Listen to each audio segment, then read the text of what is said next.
Hi everyone, this is Brian Hayes and welcome to Volume 2 in our series on beginning Altissimo register for the tenor saxophone. I'm going to assume in this video that you have carefully watched Volume 1 in this series, that you have a saxophone with a high F sharp key on it, or if not, that you are familiar with the alternate high F sharp and Altissimo G fingerings required for saxophones that don't have the high F sharp key. And I'm also going to assume that you are aware of all of the fingerings that we discussed for the G chromatic scale through 2 octaves in the first video in this series.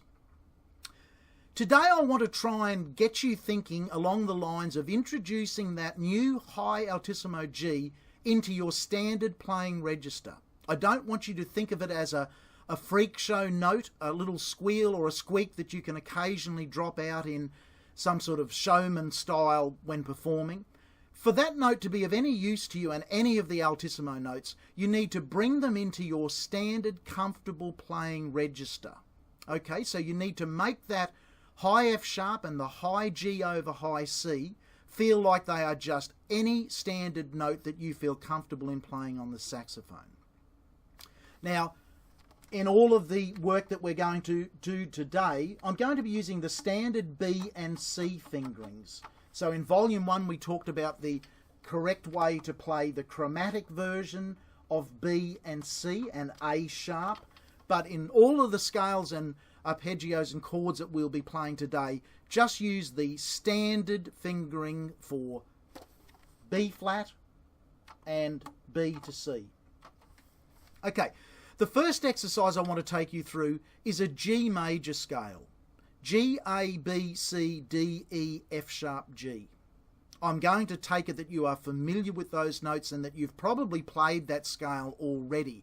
It's one of the first scales we learn in any of the How to Play the Saxophone books, and it's quite an easy scale to play, certainly in the low register. So this is how you probably have been practicing that scale to date.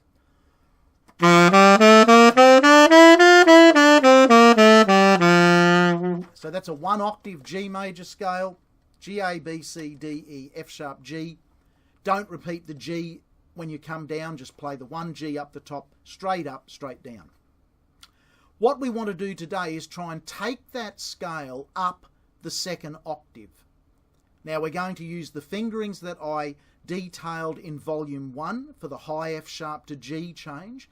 All of the other fingerings you should be very familiar with. They are all the standard saxophone fingerings. So the first task is to try and play the G major scale, ascending only, going up, and when we get to the high G, try and hold it for about 4 seconds or even longer. Try and get used to the feel of that high note right up the top of the scale there, like this.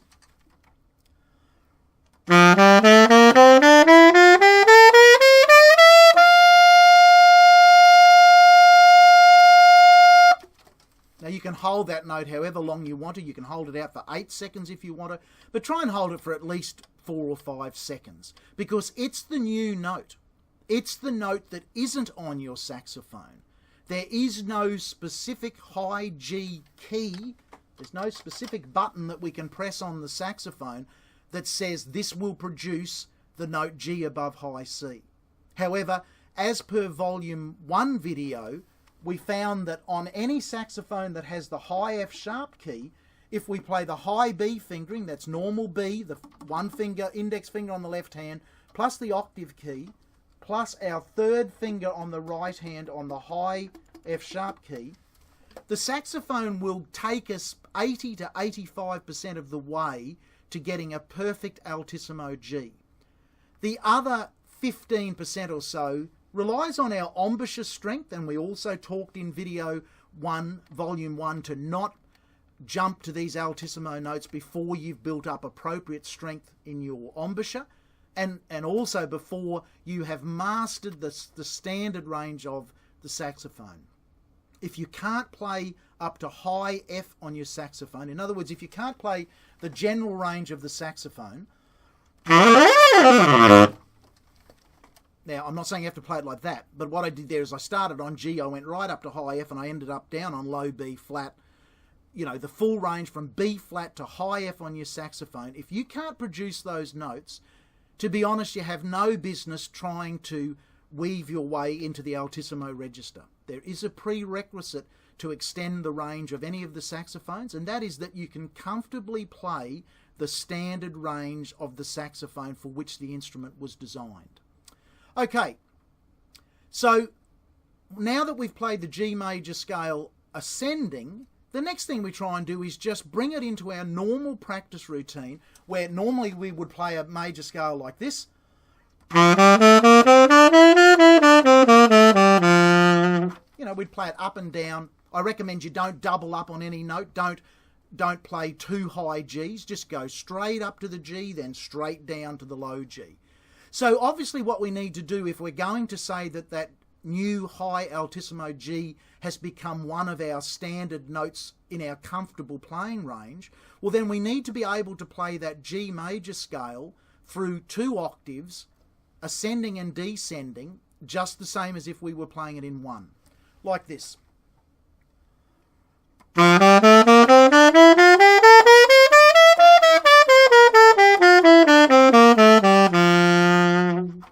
Okay, we've got to be able to get up there and play that note just like any other note on the saxophone. The next thing I recommend you do is play a G major arpeggio. Arpeggio is the correct term for a chord on a saxophone because we can only play one note at a time. Arpeggio actually means broken chord. However, in today's musical lingo, the term arpeggio and chord are interchangeable. So from here on in, I'm going to call it a chord.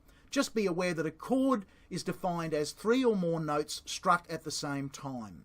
The only way we can play a chord on a saxophone is to have 3 or more saxophone players and playing the individual notes of a chord, one saxophone player playing a G, the other a B, the other a D, and we go 1, 2, 3, bang. And when the 3 of us play G, B and D separately, the listener actually hears a G major chord. Okay, but we have to play a broken chord. We have to go da, da, da, da, da, da, da, the individual notes. So the notes in a G major chord are simply G, B and D. The first, the third and the 5th notes out of a G major scale. So again, we want to try and play those notes right up to altissimo G. So let's try and play them just ascending first of all, like this.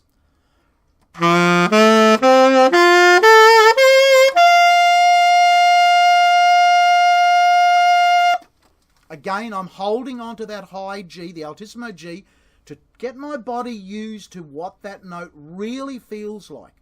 What does it feel like to produce that new note on the saxophone for us? It's the first altissimo note that we have played, that we can play on any saxophone that has a high F sharp key on it. Once we get confident at playing the chord in the ascending mode, we just do the same as we would down an octave. We'd normally play a chord like this. Well,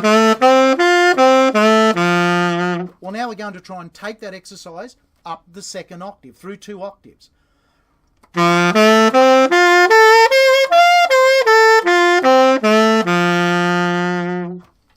Okay, do you get the idea? I know I'm going through this quite quickly on the video, but you can stop and rewind the video as many times as you need to.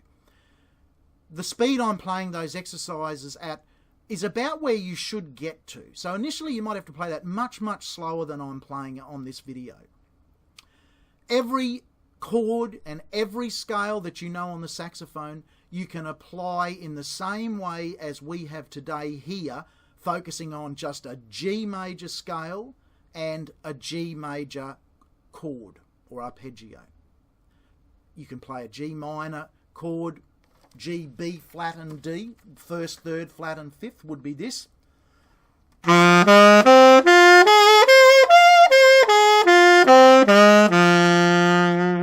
It really is a matter of introducing that new fingering, the altissimo G fingering, and the new feel that you've got to develop in your face with your wind pressure, your tongue position, and the feeling in your hands. Make that new altissimo G your friend, and it will really open up the potential of what you can do on your instrument. It's also the first foundation note that we need to expand our altissimo range up above G. And I'll be doing some subsequent videos where we will slowly expand our range one note at a time and build confidence in our ability to hit those notes as part of our general playing register. A lot of saxophone players can drop in the occasional squeak and a real squealy high note, but they've generally got very little control over it. And musically, for people who aren't saxophone players, it's not that impressive to just hear some squeaky, squealy sound coming out of a saxophone. For another musician, if you're a piano player, well, you know, there's no heroics there. It doesn't impress a piano player. But if you can play the saxophone in tune with a good sound, and if those high notes are just part of your expanded range on your saxophone, well, musicians will notice that you're something special. You've put in a bit of extra work on your instrument to expand your playable range, and you're using it musically. I'm going to fade out this video with a clip. I will stand up and play this with a backing track. I'll just do an improvisation on a 12-bar blues, and I'll just use the Altissimo G just wherever I think I want to use it as I just make up that improvisation on the spot. So I'll fade out with that clip, but before I go, as always, I really hope this video has been of some benefit to you. Stay in touch via my website, www.brianhayes.biz, that's B-I-Z. Drop me an email if you've got any basic questions on fundamental aspects of instrumental music, playing instruments, any of the instruments that I play and teach on. Keep in touch, and I do offer Skype lessons if you want one-on-one tuition on any of the instruments that I advertise, that I teach on my website. Okay, bye for now, but we'll fade out with an improvisation on a 12-bar blues incorporating the Altissimo high G. Bye.